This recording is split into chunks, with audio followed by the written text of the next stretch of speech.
See, I just thought I was gonna come out here and just start making some sausage. Mary's got a Ford reverse. I'm not even making sausage. I'm making lard. Like, I don't even know what I'm talking about, y'all.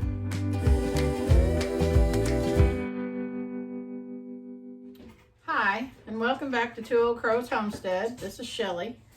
And Randy might be chiming in here as we do this. I'm not sure, but so today I am rendering lard. 2 weeks ago, we processed our hog, and didn't we weigh the lard? I don't remember if we weighed it or not. I'm not sure how much lard I have, but in the video, can you see that tub right there with that kind of aqua colored lid? It's huge.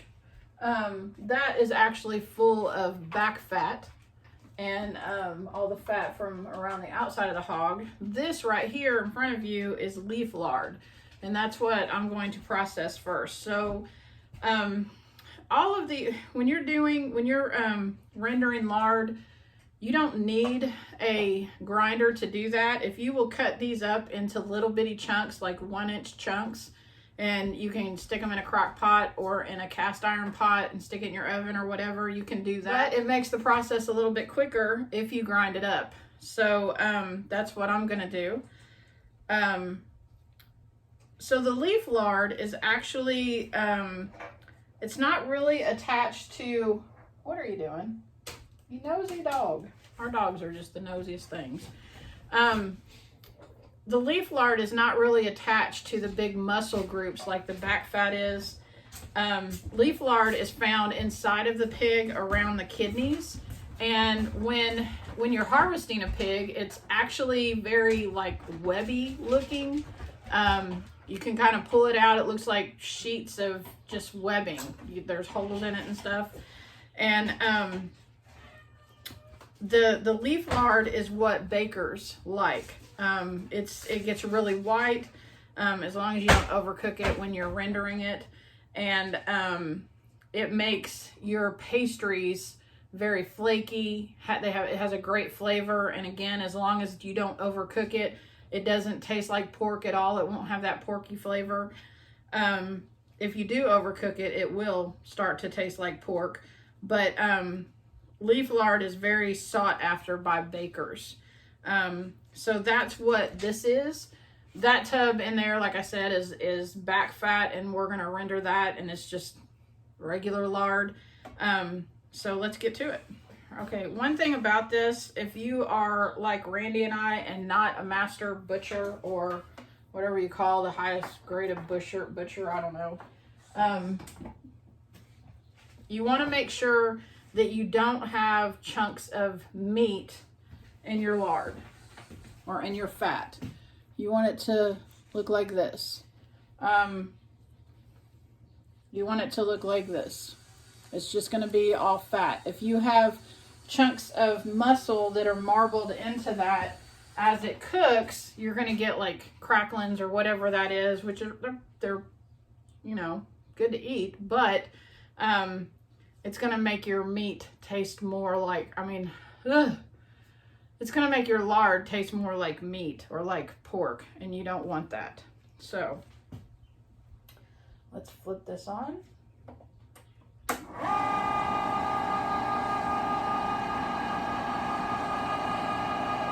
And flip it off.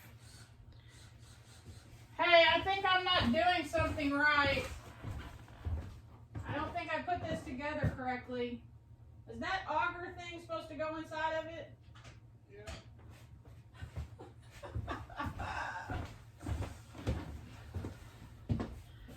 This is why we shouldn't let Shelly, play with machinery.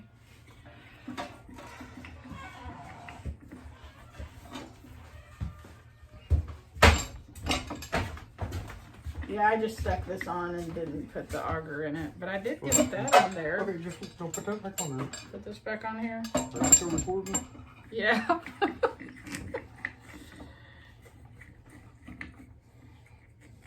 And there's a piece of meat in there. I need to get that out. I don't think I can get that out. Maybe I can use the auger to get that out. that for?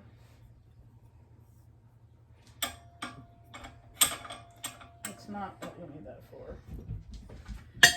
I don't think I did anything right.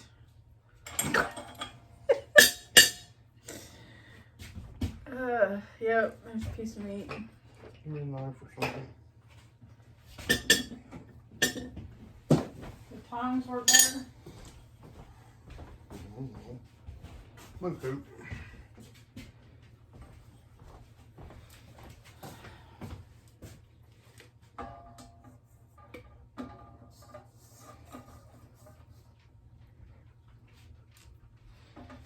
Andy's always saving the day. This goes in.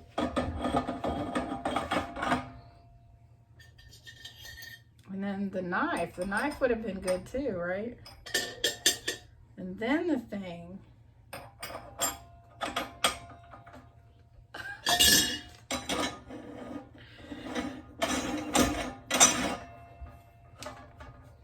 Can I try it?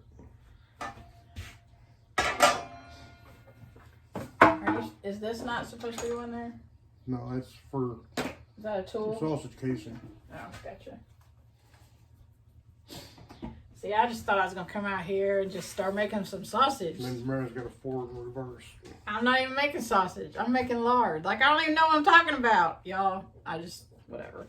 Okay, am I going forward or reverse? Forward. Okay, hang on, babe. Hold on. Fill your tray up. I just don't do this like one at a time. Well, if you fill that up, then it'd be less work you're doing back and forth. Gotcha. You know I'm gonna be editing this craziness out, right? I think you should leave it in. I mean,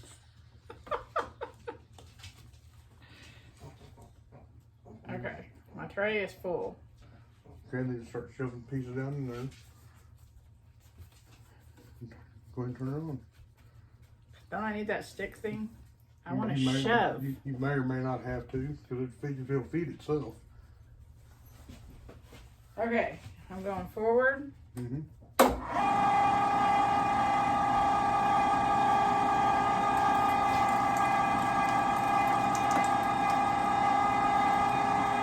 Woohoo! Looky there!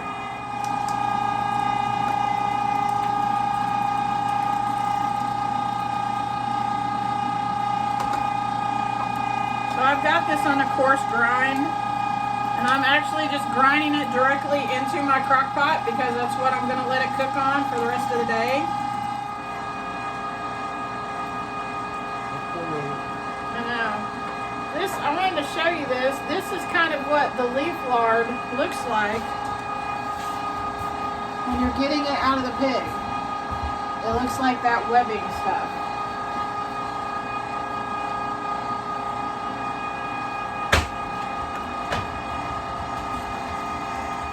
I'm going to try to talk loud, and I hope that you all can hear me, but one of the things about processing lard, you want to make sure that that fat is good and cold.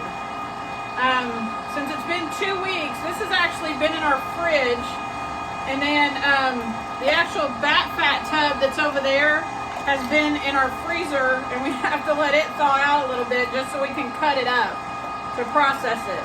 But you want it good and cold.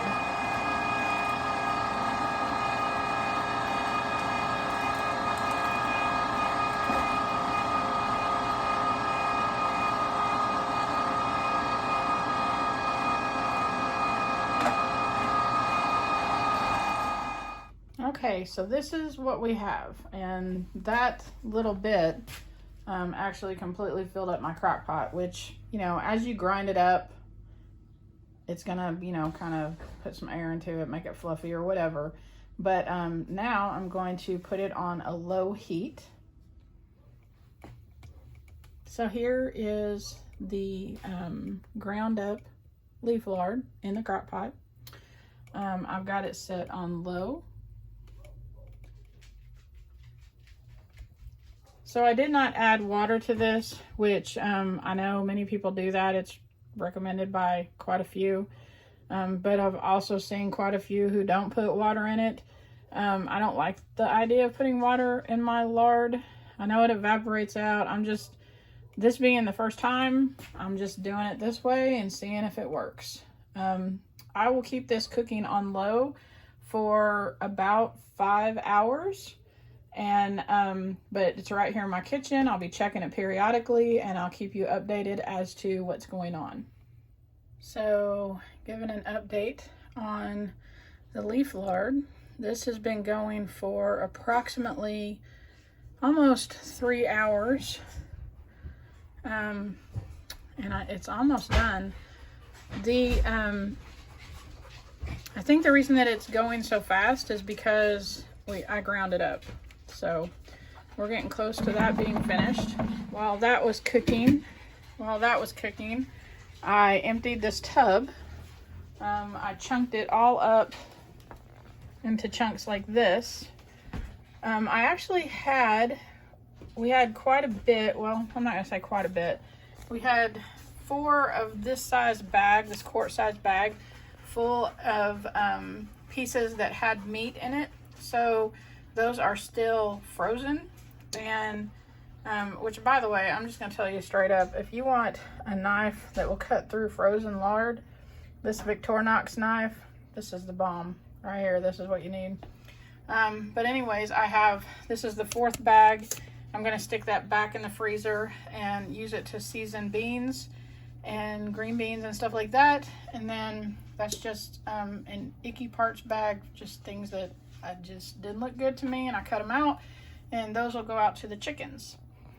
And about an hour ago, I started rendering the regular lard in this cast iron Dutch oven in the oven. So we'll see how long that takes. It's working out pretty well. Okay, I'm feeling like this is done, because this all kind of what's in here kind of has a sausage consistency, but it's not cooking, so that's good. And it doesn't really smell sausagey. So I'm going to strain this and put it in containers. Give me a second to get that set up, and I'll show you how I'm going to do it. I have decided that I'm going to store my lard in these freezer safe containers. They're the Rubbermaid. This one, it says it holds 5.2 cups. The reason that I want to do this is because I want to store it in the freezer. It'll keep longer in the freezer, and then just bring out one of these containers to keep in the fridge as I need them. So that was my choice for that. There's like a blue million methods that they show on different YouTube channels and everything. Some people can it, some people just stick it in the fridge, there's just tons of stuff. I have chosen to put it in these containers and stick it in the freezer. So yeah, that's what we're doing with this one. And then I have a strainer that I'm going to sit in that. And then I also have some cheesecloth that I'm going to actually strain the leaf lard through. The kind of cheesecloth that I use is this. I got it from Amazon. So it is grade 90. It's a very fine mesh. And I use this for canning too, and I really like it. I also used this when I made my broth, and it worked out really well. So that's my plan for this. All right. I'm going to turn this down to very warm, or keep warm, whatever. And then I'm going to just start spooning it out.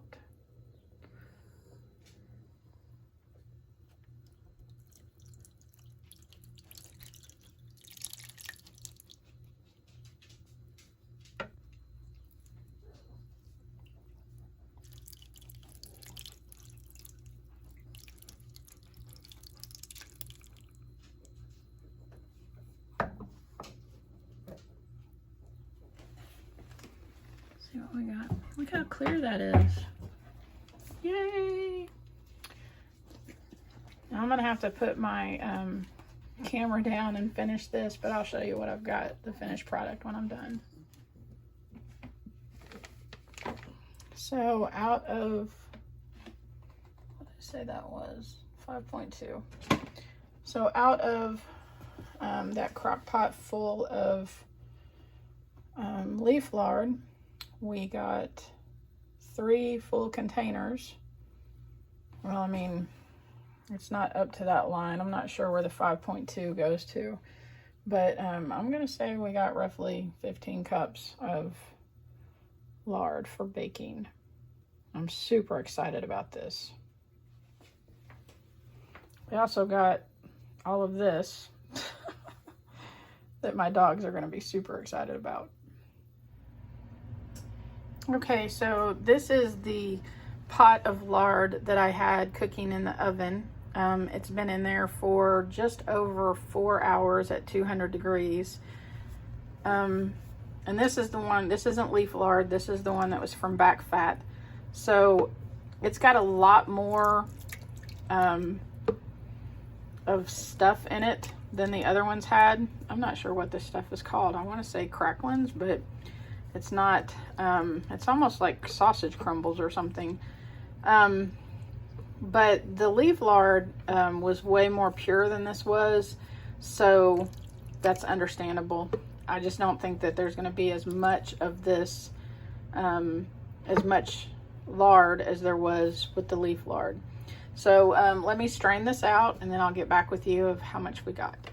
Okay, out of the regular lard or Back Fat that we had, out of the pot that was in the stove and then the crock pot, we got a total of 3 containers, which that was, we got 3 containers for 1 crock pot full of leaf lard, but it took approximately 2 pots to get 3 containers of the regular lard.